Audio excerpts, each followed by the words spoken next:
This is the First and Big Ten podcast with CNHI sports writers Kevin Brockway and Elton Hayes. It's time to talk college football.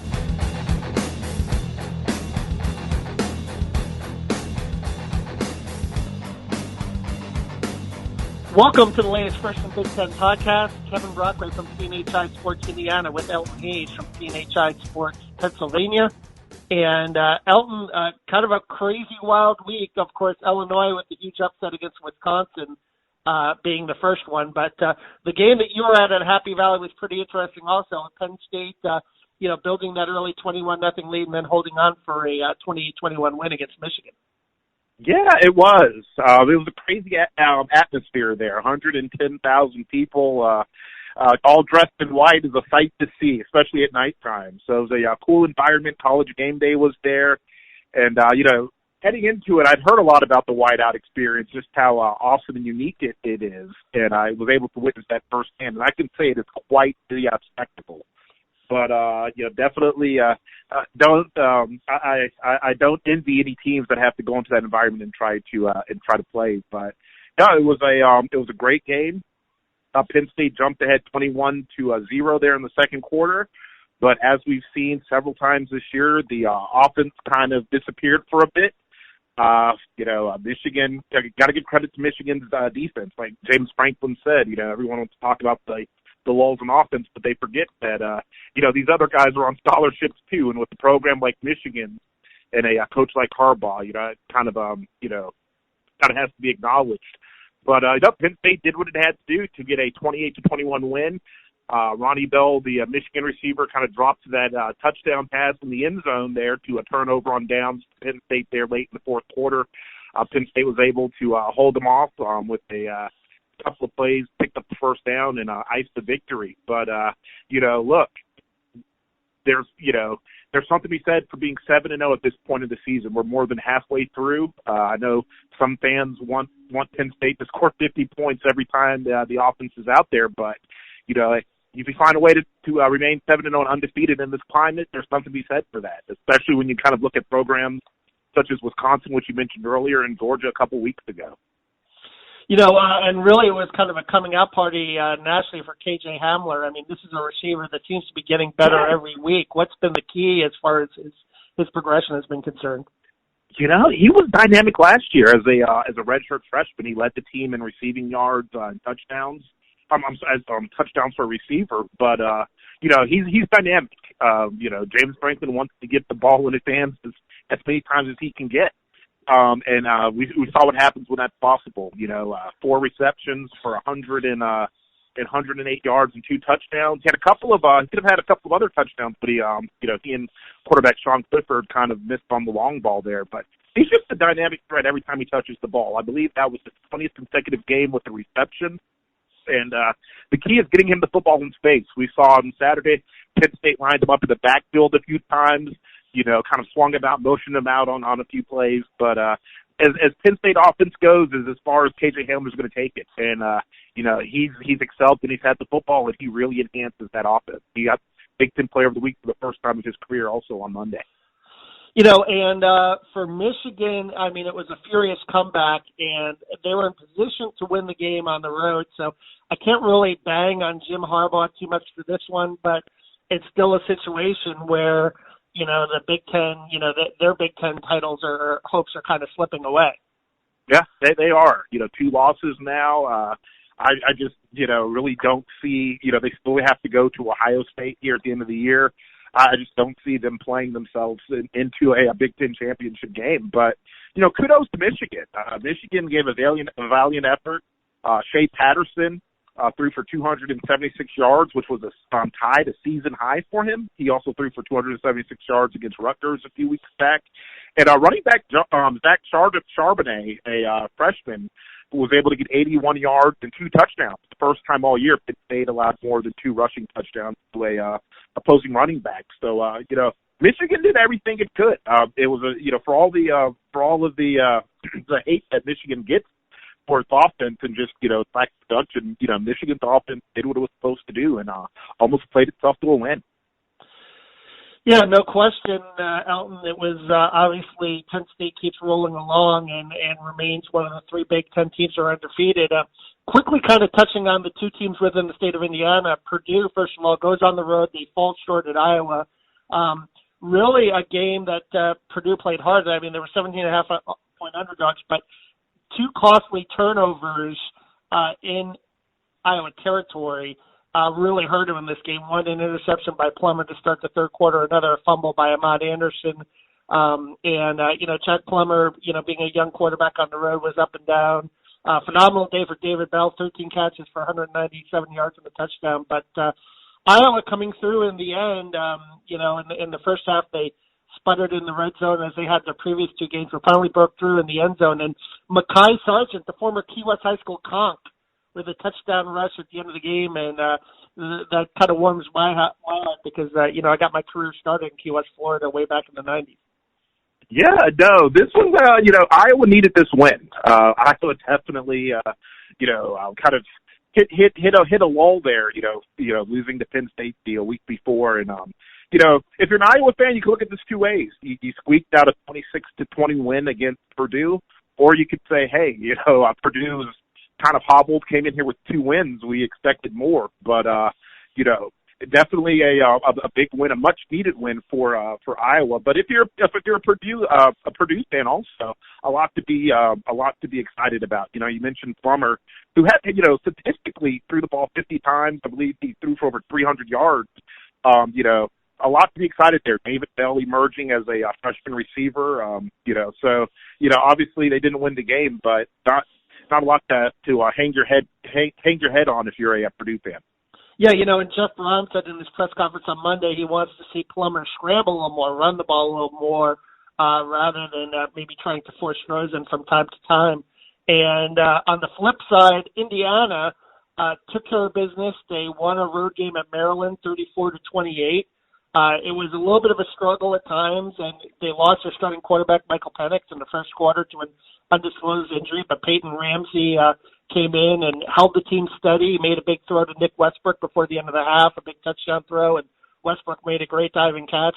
Stevie Scott with 108 yards rushing and 2 touchdowns, and the defense closed the deal with 2 big turnovers at the end of the game. Jawan Burgess, a strip and fumble. They get a late field goal to go up 34-28, and then Reese Taylor, the interception at the end of the game. So really a full team effort for Indiana, who now sits at 5-2 and is a game away from bowl eligibility, be their first bowl trip since 2016. No, this was a win that Indiana needed, a win that Maryland needed also.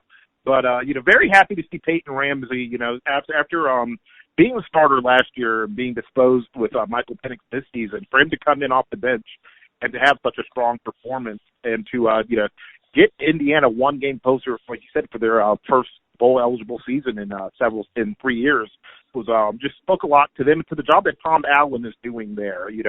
He's been heralded as a defensive-minded coach, but he went in and made some moves in the offseason, brought in an offensive coordinator, and that transition is really showing in positive ways for Indiana. Yes, and the Hoosiers have a big one coming up at Nebraska, another road game, another winnable game. With Nebraska, with Adrian Martinez still being questionable at quarterback. Of course, Penix is questionable at quarterback coming into the game as well, so it could be a battle of backup quarterbacks. Well, Elton, the big shocking story of the week was Illinois pulling out that 24-23 win against Wisconsin, a game that Wisconsin seemed to have in control and couldn't quite put away. They were up 20-7 at one point, and we'll get into more of the details of the story with our guest, Tom Oates from the Wisconsin State Journal, but this really throws the Big Ten's college football playoff chances into a little bit of a flux, particularly with Wisconsin playing Ohio State. If Wisconsin somehow beats Ohio State this weekend in Columbus, all of a sudden you could have a situation where you have a bunch of one-loss teams in the league. Yeah, and this is not the scenario that the Big Ten wanted to find itself in at this point in the season after being shut out of the playoffs for the last 2 years. But you're right. I could easily. I know Ohio State is playing at a very high level right now, but it would not surprise me to see Wisconsin go in there and get a win next week just with that defense. But it does beg the question, if that happens, what's left? Penn State at 7-0, but Penn State still has to go to Minnesota, still has to go to Ohio State. And if all these teams have one loss, will the committee frown on that, or will it just kind of, chalk it up to the strength of the conference and give them the benefit of the doubt and award it with a playoff spot? So, Wisconsin definitely threw the Big Ten playoff hopes into a bit of turmoil with that loss. Yeah, Heather Diddich for ESPN.com, senior writer for ESPN.com, an Indiana University grad, by the way, Heather Diddich, came out with a story that discussed the Big Ten and her chances to reach the college football playoff. Her percentages, she has Ohio State at 78%, and then Penn State at 28%, and no other teams, no Wisconsin, no Minnesota. So that doesn't necessarily kind of bode well right now for the league when you have, two teams that are kind of in the mix, and one is at, only one is over 50%. You have Penn State down at 28%. So it's going to be really interesting to see how the committee takes into strength of schedule, which is something that, Jim Delaney discussed at Big Ten Media Days over the summer. Having that 9-week schedule. Yeah. Yeah, and having the 9 games, is it going to hurt the Big Ten again, Elton? What do you think? We'll see. I will say this. A lot of people are saying that this is the biggest loss, the biggest upset in college football this year, with Illinois going in there and beating Wisconsin. And I don't know what that does for the perception when just a week ago we had number 3 ranked Georgia losing at home to an unranked South Carolina squad. And this is a Georgia team that just a couple of years ago played for a national championship.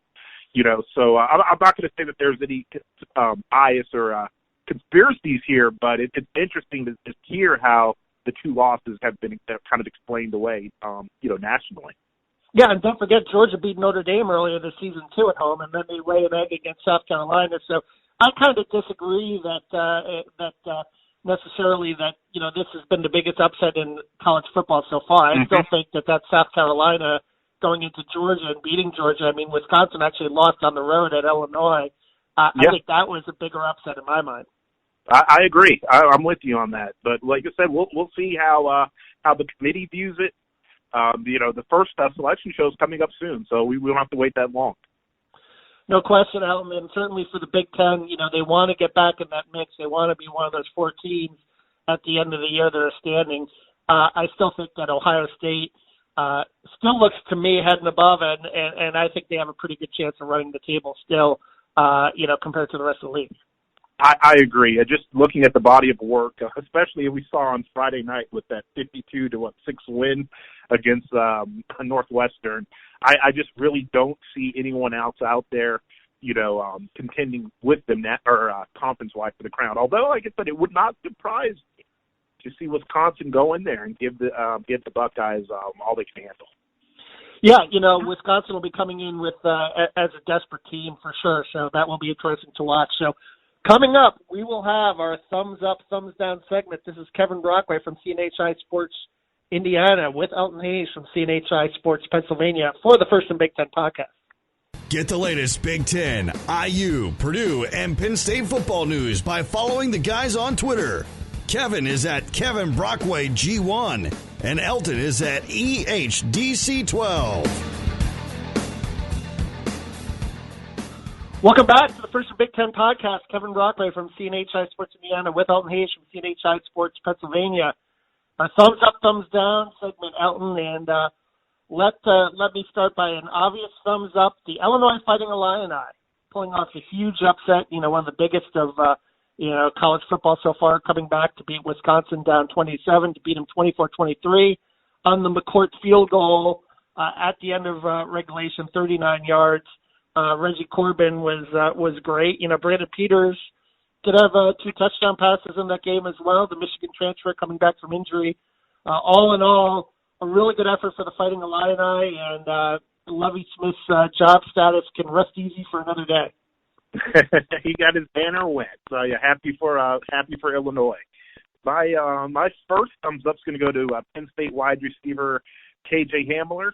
108 yards receiving, 6 catches, and 2 touchdowns. He also added 72 return yards, and he had a crucial 4-yard run in the fourth quarter to kind of give Penn State the final first out of the game, where they're able to just take a knee and take the victory over Michigan. So Hamler's been dynamic.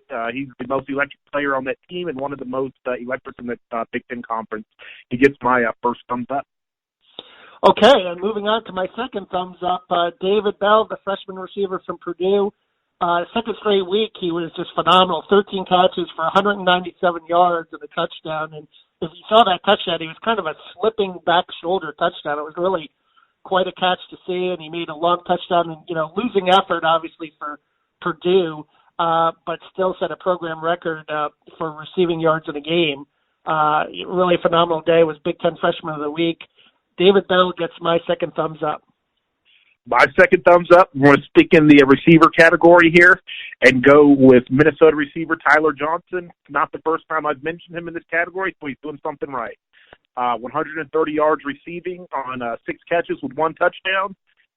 He's Minnesota's been on a tear. One of 10 undefeated teams in the country, one of 3 undefeated teams in the Big Ten, and Tyler Johnson's had a lot to do with that success. Second consecutive 100-yard receiving effort on the season, so he gets my second thumbs up. Okay, my final thumbs up is going to go to Stevie Scott, the Indiana running back. 18 carries, 108 yards, 2 touchdowns, his second straight 100-yard receiving game. He kind of started the season a little slow.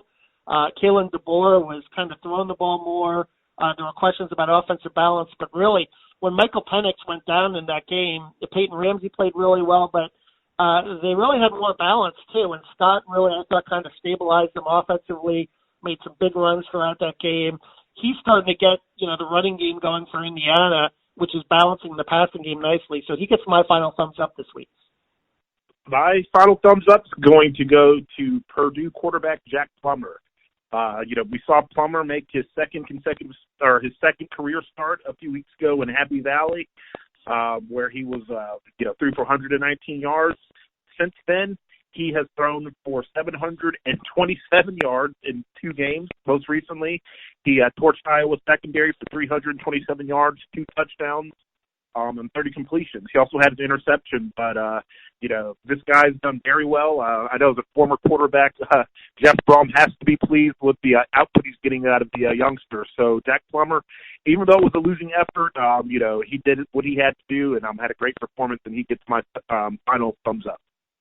Yeah, Purdue, we've talked about being beset by injuries, and they've stabilized their offensive line a little bit, which has given Plummer a little more time to throw. They plugged in a few new starters there. Sam Garvin at center in particular has helped, and they'll get Illinois, who's coming off the big upset next week, but we'll get more into that in our prediction segment, but that should be interesting. My first thumbs down is going to go to Northwestern. You lose 52-3 at home.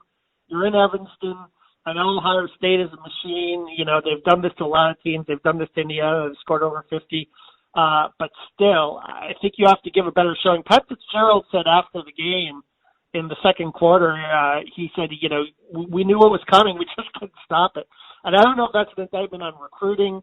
They put their eggs in the Hunter Johnson basket, the 5-star quarterback. That hasn't panned out. He's no longer playing. And it's been a really, just rough go of it for Northwestern, 1-5 right now, and they get my first thumbs down. My first thumbs down is going to go to Maryland. Also not the first time that I've mentioned Maryland in this category this season.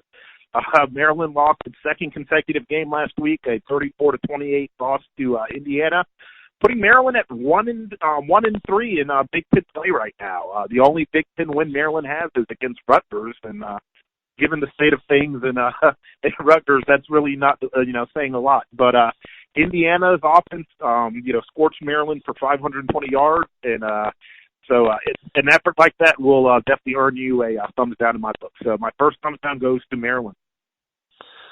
Okay, my second thumbs down, sticking with Purdue, this time their running game. 33 rushing yards, not enough balance. Again, you have 320 through the air, 33 on the ground. King Giroux, only 26 yards on 10 carries. I know that Jeff Brom says he wants to see, Plummer scramble a little more, only 4 yards on 7 carries. But Purdue's got to find that balance if they're going to want to make a run here late and, be bowl eligible. They're 2-5 right now. My second thumbs down is going to go to Michigan head coach Jim Harbaugh. who had some pretty pointed things to say about the officiating. It's one thing to be upset with calls in a game, but it's another thing to right after to go into your press conference and use that time to kind of go off on the refs. I thought it kind of set a bad example for his players, and it kind of diminished, some of his players' efforts. So my second thumbs down is going to go to Michigan head coach Jim Harbaugh. The thing about Harbaugh, it's amazing, right? We saw in the beginning of the year, he discussed, he had that line, I guess, in the book, can't keep up with the cheaters. So he blames other schools for recruiting. He blames it's everyone but himself, And yeah. So, you got to look in the mirror there, Jim. Come on, you're not getting it done at the level that, Michigan fans are expecting with that big paycheck. So exactly. I guarantee you the Michigan fans probably want to hear more about some of his play calling and game management rather than hear him go off on the officiating after that loss. Yeah. My third thumbs down is going to go to Johnny Langan. And listen, I watched, I'm a Jets fan, and I watched Sam Darnold last night, and he had a very similar performance throwing the ball to, New England jerseys all night. But Johnny Langan, 9 of 19 for 48 yards and 3 interceptions against Minnesota. Just another rough day at the office for Rutgers overall. But that passing game is really, Nunzio Campanelli really hasn't done much to spark it, and Johnny Langan just another kind of difficult day. I'm going to give my third thumbs down to the Iowa secondary. Iowa ultimately earned a 26-21 against Purdue, but I gave Jack Plummer my one of my thumbs up. I got to say, Iowa got to do a little bit better than that. Kinnick Stadium is known for being a hostile environment, and to let a young quarterback come in there and a young receiver and David Bell come in there and kind of just have their way against that secondary did not speak well to Iowa's defensive effort. So Iowa secondary is going to get my third thumbs down of the week. Yeah, the Hawkeyes, though, they did manage to punch it in and score enough in that game, and they really needed to. And Kirk Ferentz, interesting, his first win against Jeff Brom, so he's now 1-2 against him. So when we come back, we'll have Tom Oates from the Wisconsin State Journal. This is Kevin Brockley from CNHI Sports Indiana with Elton Hayes from CNHI Sports Pennsylvania on the First and Big Ten podcast. Don't go anywhere because it's time for Voices of the Gridiron. Here's today's special guest. Welcome back to the First and Big Ten podcast. Kevin Brockley from CNHI Sports Indiana with Elton Hayes from CNHI Sports Pennsylvania. And our guest has been covering, he's worked for the Wisconsin State Journal since 1980, and he's been their columnist since 1996, covering the Badgers, covering the Packers. He covers everything in the state, but really does a phenomenal job with his Wisconsin and Big Ten coverage. And he was at Wisconsin's upset loss at Illinois. Tom Oates. Tom, pleasure to have you on. Oh, my pleasure. Never thought I'd see what I saw down there, but, it's college football and things happen. No question, Tom. What did you sense? I mean, they're up 27. Jonathan Taylor scores a touchdown. At what point did you sense Illinois kind of gaining momentum and having the chance to pull off this upset? Well, late in the third quarter, I sensed throughout the game that Wisconsin was letting Illinois hang around, and you never, ever, ever want to do that with a big underdog when that underdog's playing at home. There are only 37,000 people there, but unlike a lot of stadiums, those 37,000 never left. And Illinois had a long touchdown run, about a 43-yard touchdown run late in the third quarter, and the place came alive. Illinois came alive. The fans came alive, and Wisconsin totally lost the momentum. But I still wasn't convinced they could possibly lose the game. But then there was just a series of plays, inability to punch it in from the one, a fumble, an interception, allowing a long pass play, and it's just a series of plays that had any one of them gone differently, missed field goal, had any one of them gone differently, there was no way Illinois could have won that game. But all the big plays from late in the third quarter on went Illinois' way. And I'm not saying that's luck or anything. Illinois got geeked up and was playing some pretty good football. And all of a sudden, Wisconsin just couldn't get the momentum back and couldn't make the one play it needed to put Illinois away. And you saw the result of walk-off field goal and make it 24-23. Jim Leonard's defense has been so good all season. To have the breakdowns maybe that they had against a team that, listen, they've kind of struggled somewhat offensively. They've been up and down offensively this season. How surprising was that in particular? And what, if anything, what are they going to need to fix defensively kind of going forward off this game? Yeah, it was really a strange performance from them because they have really limited big plays. And Illinois down in and down out didn't do much on offense.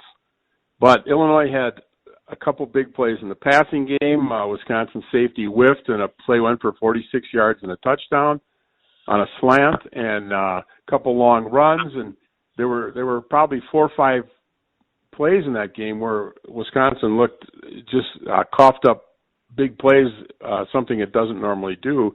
And every one of those plays seemed to cost Wisconsin on the scoreboard. So it wasn't like they played a terrible game. They just they really and I don't know, maybe it was a lack of focus, or it's pretty hard when you sandwich Illinois in between Michigan State and Ohio State. So I think the consensus here is that the Badgers may have not been entirely as focused as they probably should have been for Illinois, which Illinois is not Rutgers, let me tell you that.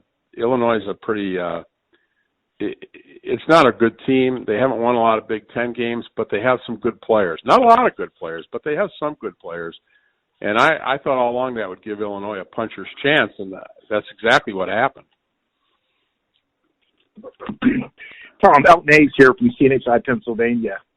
Ohio State's defense, I believe, is giving up just 2.6 yards per run to opposing backs this year. Obviously, that unit hasn't faced Jonathan Taylor, who's run for 957 yards. I guess the question we want to know is, what's the Wisconsin offensive line going to have to do to put Taylor in the best possible position to get those yards against that stingy defense? Well, I think it's going to have to be more in the offensive line. I think the offensive line is going to have to block better. Right? 3 of the 4 Big Ten teams. No one has what I would say stopped Jonathan Taylor.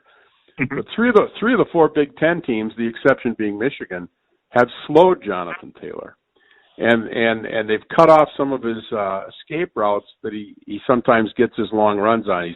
He's really good at pressing the line of scrimmage, being patient, and then bouncing outside and taking it all away. And some of these Big Ten teams have really taken that away from him. And his yardage totals have been more like 120, 130, as opposed to 180 or 190.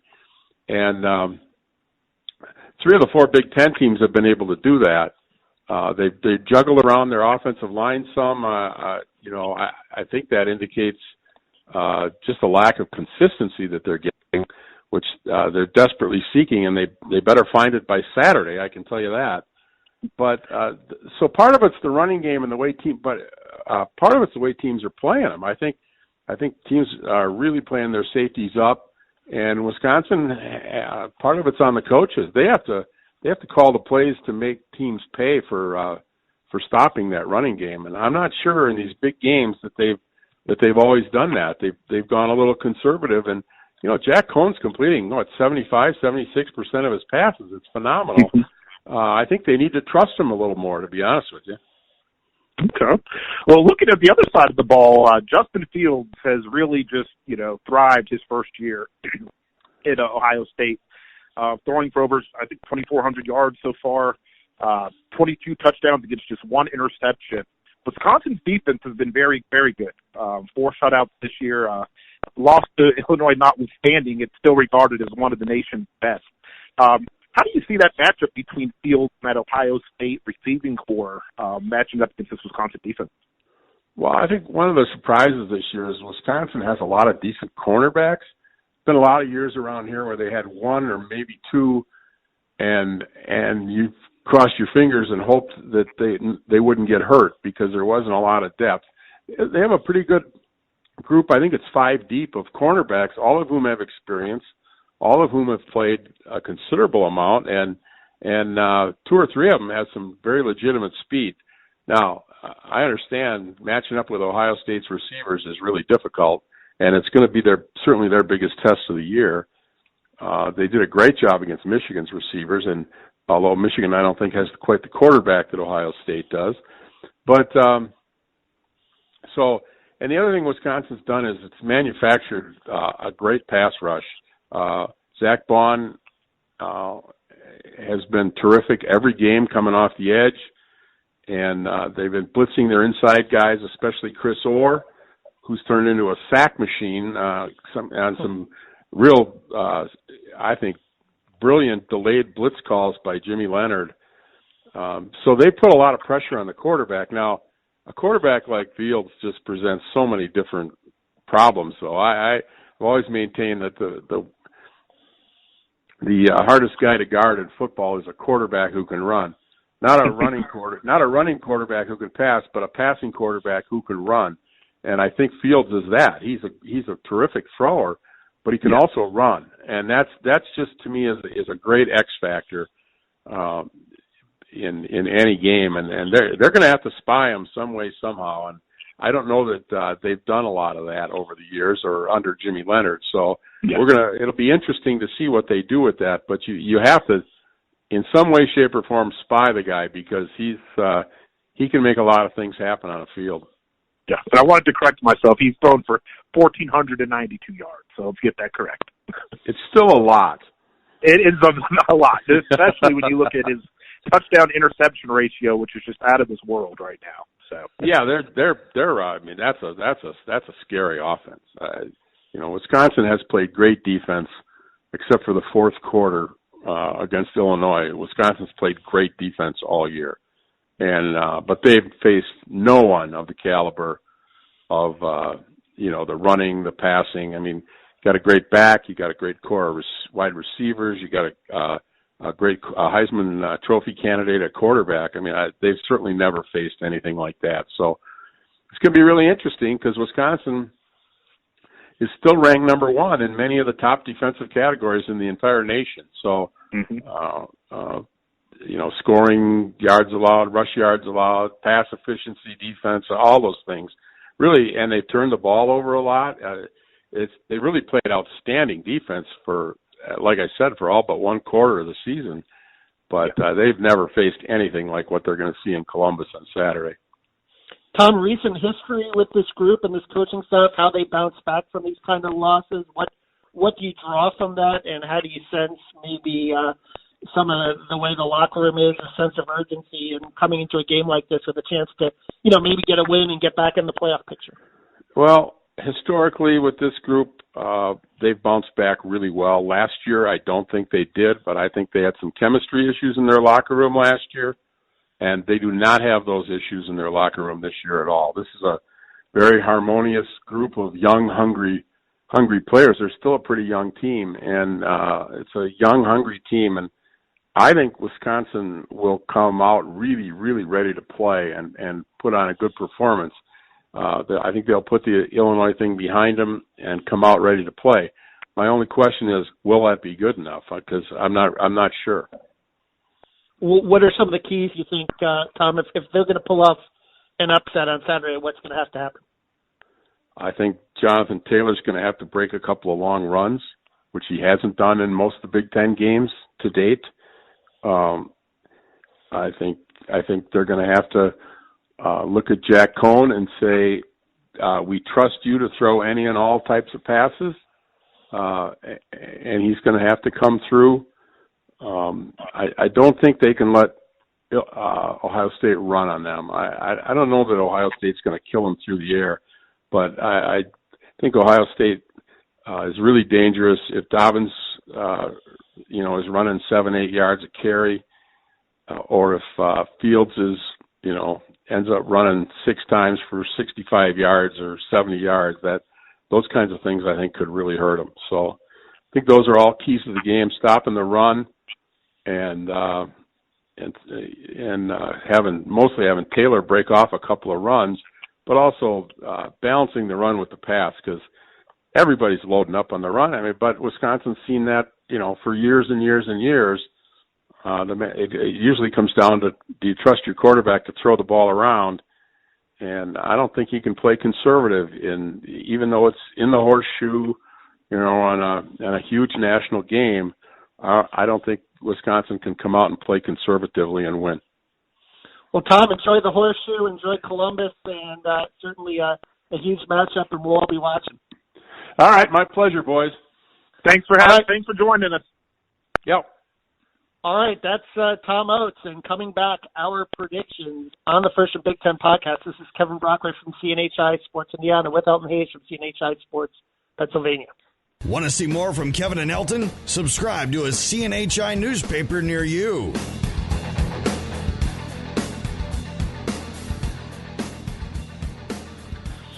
Okay, we're back on the First and Big Ten podcast. Kevin Brockway from CNHI Sports Indiana with Elton Hayes from CNHI Sports Pennsylvania. And you know what time it is? It's prediction time, Elton. Are we still keeping our running tab or no? I think we've lost track, but I did. I know you picked Purdue to beat Iowa, and I did have Iowa that week. So, but other than that, I think we were pretty even in terms of what we picked. So. Let's start with the biggie, Elton. Ohio State against Wisconsin, the game in the Horseshoe. We've discussed it throughout the podcast. Ohio State's a 14-point favorite at home.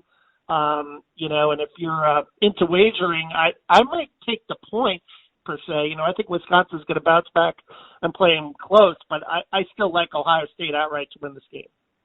Yeah, Ohio State's really shown itself to be the class of the conference so far. I do like Jonathan Taylor. I like Jack Cohn. But that Ohio State defense is going to make it very difficult for Taylor to get those explosive plays, and they're going to make Cohn beat him with his arm. So this is at home for Ohio State, which is always never an easy venue to go into and walk away with the win. So I'm going to take Ohio State with the victory. Okay, and here's kind of another interesting one: the Liberty Flames at 5-2 in a non-conference game going into Rutgers, reeling Rutgers at 1-6. Our old buddy Hugh Freeze, right, from Ole Miss. Is he auditioning for the Rutgers job here? That's my question. Who knows? Or maybe he'll be coaching from the hospital bed again. I know that happened earlier in the year too, right? With the IV or something kooky like that.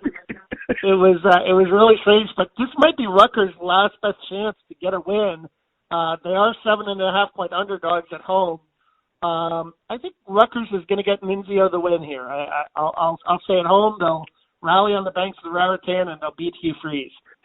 You know what? I'm going to go with old Hugh Freeze here. Something just telling me Liberty's going to go in there and take advantage of the turmoil that's kind of, engulfed that program right now. I'm going to pick Liberty with the upset. All right. Well, we will we'll see how that transpires. Iowa goes to Northwestern.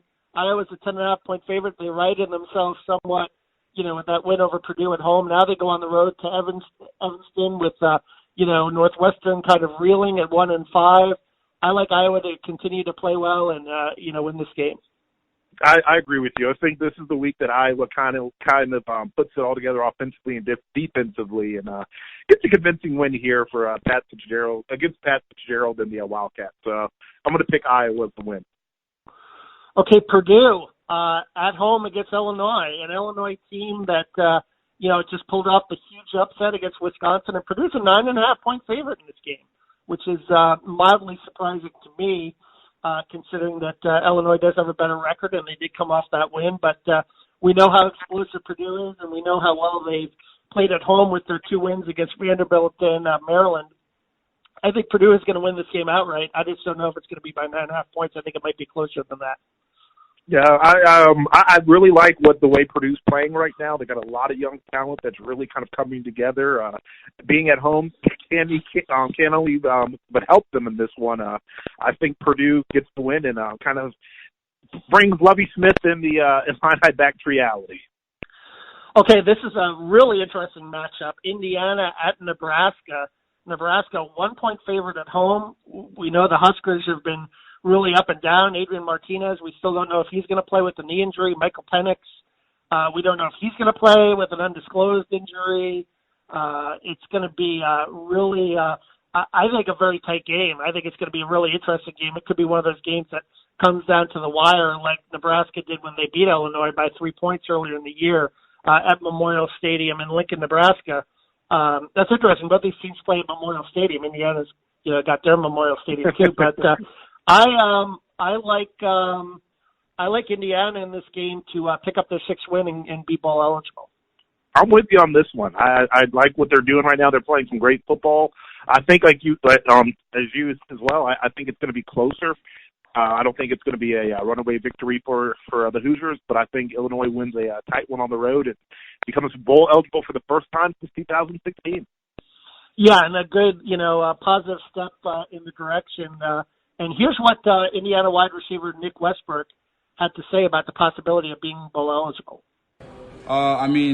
Yeah, it's big, but I'm really just more focused about getting the next win. I'm not really thinking about that yet. It'd be great, and that's our plan is to, go ahead and get this win, and that happens to make us bowl eligible, awesome. But, it's just about getting this next win and focusing on Nebraska. Okay. So Westbrook is approaching this as just another game. I think it still has a chance to be a really big one for the Hoosiers. We'll see in that game, 3:30 on Big Ten Network. Moving on to Maryland against Minnesota. Minnesota is 16.5-point favorite here, and we've seen the Terps have struggled a little bit. Leak really had a nice game, before his fumble late in that game, Javon Leak. But Maryland is really banged up. We don't know if, Josh Jackson is going to come back or if they'll be sticking with Pigrome in this one. I think Minnesota wins this game fairly easily. Minnesota's playing some really good ball right now. They were under the radar until a couple of weeks ago, but now they've cracked the top 20. They're at number 17. That receiving core out there is just very dominant. Good quarterback play, good coaching with PJ Fleck. I think Minnesota takes this one with ease. Penn State at Michigan State in beautiful East Lansing. Michigan State coming off a bye. They've had, their offensive struggles as we've documented at 4-3 on the season. Penn State 7-0. Still a tough place to play, Elton, but I think Penn State's going to pull this one out. It is. After the game last week, I asked Penn State linebacker Tam Brown about this defense's resilience and the fact that, in years past, maybe these close games they would not have won. But last year after the Citrus Bowl, he kind of had a meeting in the locker room with returning players after they lost that game to Kentucky and said that they weren't going to be doing that moving forward. And here's what he had to say about that that change of mindset of that Penn State defense. What's different? There's a bunch of hungry animals out there. It's a bunch of hungry competitors, honestly. Every time we're on the field, we're always talking about, like, damn, can I get a tackle? Like, we're always trying to run around. Guys are hungry. And especially in a game like that, fourth quarter stop, it means the world when you know everybody on that defense wants it just as bad as you do. And especially when you have depth, too, and everybody can rotate and you can feel confident, it means the world. So that emphasis that we put on it this offseason is clearly showing up, and I'm happy to be a part of that. That was Penn State linebacker Tam Brown on this defense's mindset in 2019. Bend but don't break. I think they'll carry that same mentality into Michigan State. Spartan Stadium, never an easy venue to play for opposing teams. Michigan State defense kind of lost a little bit of its luster. The offense hasn't really been able to put it together, but Brian Lewerke is one of the league's most seasoned quarterbacks. But I think ultimately Penn State goes and gets another close win. Yeah, and the Nittany Lions will keep rolling on. James Franklin doing a nice job with that club. And now we get to another biggie, a non-conference matchup. Number 8 Notre Dame at number 19 Michigan. The game is in the Big House, and Michigan has been undefeated at home so far this season. So that's the good news. The bad news is you're facing a Fighting Irish team that is really loaded at a bunch of positions. But I think Michigan bounces back. I think, maybe they kind of rally together after the drop pass by Bell. Shea Patterson, I think showed a little bit of moxie late in that Penn State game on the road. I think he carries it over, and I think Michigan finds a way to win at home and get the season back on track somewhat. I believe so. I have not been that impressed with what I've seen out of Notre Dame. It's a good ball club, but I don't think that it is top 10 worthy at the moment. I think Michigan will expose some of those flaws. And, like I said, Patterson last week looked really good. He was able to get some nice runs against the Penn State defense, had good ball placement. I think he carries that over. And Ronnie Bell, like you said, redeems himself with a good performance that is Michigan beats Notre Dame. Yeah, and they barely beat USC at home 30-27, and that's not a very good USC team. You're looking down at Notre Dame's schedule. I mean, obviously they played Georgia tough between the hedges and lost for their only loss of the season. But really, like you said, Elton, this isn't necessarily a Notre Dame team that really scares people. No, it isn't. It isn't. And I think, watching them play Georgia, I wasn't really that sold on Georgia as being a playoff contending team this season. And, watching Notre Dame go down there and kind of hang with them kind of affirmed that. But, Notre Dame is not as deep as it's been in years past. And they're 5-1 right now, which is, good at this point of the season. But they've got some holes, and I think Michigan will expose that. All right, Elton, so as we get deeper into the season, anything particularly surprising to you, or what are you seeing right now or as far as how the league is unfolding? Well, the Wisconsin loss definitely shocked me. If you would have said Wisconsin was going to lose in October, I would not have said it would have been to Illinois. The fact that Wisconsin could end the month of Illinois with 2 losses is pretty surprising, and you hate to look at it this way, but it could possibly damage the Big Ten's playoff chances. But I think Penn State sitting here at 7-0, at the end of October is really impressive. A lot of young players on that team, mainly most notably Penn State quarterback Sean Clifford, a redshirt sophomore, has been playing very well, and James Franklin's done what he had to do, and Penn State sitting, they're on the cusp of competing for a Big Ten crown. Yeah, and how about, our buddy Dustin Sheedy, our first ever podcast guest, he picked Minnesota to win the West, and that could happen. Especially if Wisconsin loses this week, they'll be 2 down, and Minnesota with P.J. Fleck is really, to me, that's been kind of the big surprise, especially how they looked early in the season. Just barely getting by against Fresno State. They need that miracle throw. And you look at them now, and they look like a complete team. They do. I mean, they've really turned it on in Big Ten play. I'm with you. I remember during the early season podcast, we kind of talked about getting lucky rather than good. But they've definitely made me eat my words here as they've really turned it on in Big Ten play and have risen to the challenge. So that Penn State-Minnesota matchup here in a couple weeks, we could be looking at 2 undefeated teams meeting in Minneapolis for that. Yeah, that's going to be fascinating to watch. So looking forward to a good week 9, Elton. For Kevin Brockway from the CNHI Sports Indiana, with Elton Hayes from CNHI Sports Pennsylvania, this is the First and Big Ten podcast signing off.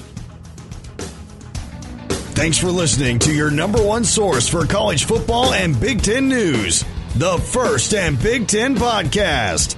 Enjoy the games.